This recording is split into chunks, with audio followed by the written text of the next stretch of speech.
नमस्कार न्यूजरूम को स्वागत करुछि मु तपन दीर्घ 4 वर्ष पर खोली श्रीमंदिर चारिद्वार भक्त एवं चारिद्वार महाप्रभु श्री जगन्नाथ को दर्शन करुछंती किंतु आमे आज चर्चा करबा जे महाप्रभु को चारिद्वार कौन महात्म्य रही पूर्व आपन को जनईदेवा चाहे जितेबाला राज्य में नुआ सरकार गठन होती निर्वाचन प्रतिश्रुति देला जे श्रीमंदिर चारिद्वार खोली दिज्व प्रथम कैबिनेट पर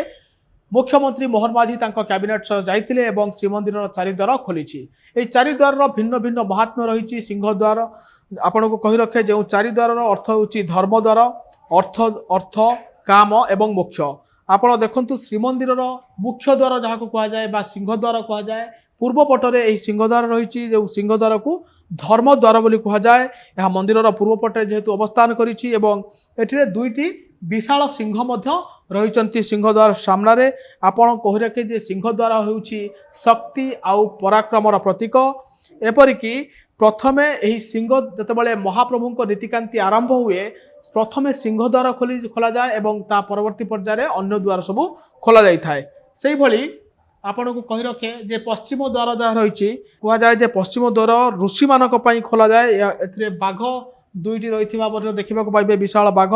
एवं दुईटी विशाल बाघ रही दक्षिण पटे चतुर्धाम और बाम पटे कणपटे हनुमान विद्यमान अच्छा द्वार में विराजित होती भारतर चतुर्थामर देवता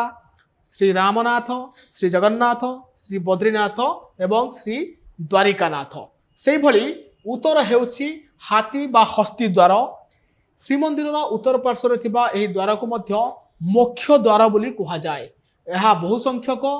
चमेणी थिबारु लोकतुंडरे यहाकू चमेणी द्वार भाव में विवेचित करा जाए। आउ गोटे बड़ कथा हेउछि जे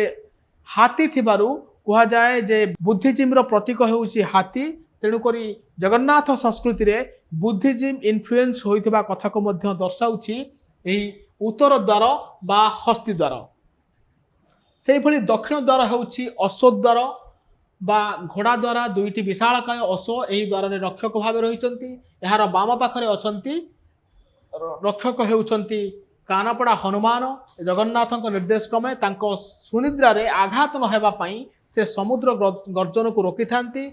एवं हनुमान तांको डाहाण पाखरे राम चैतन्य रही आउ गोटे कथा मध्य रही जेतेबेले कांची अभियान करथिले सेतेबेले महाप्रभु जगन्नाथ एवं बलभद्र मध्य कला एवं धला घोड़े यात्रा करथिले बोली कांची को से कथा कहा जाए सेथिपई ए दुईटी घोड़ा मध्य सेठारे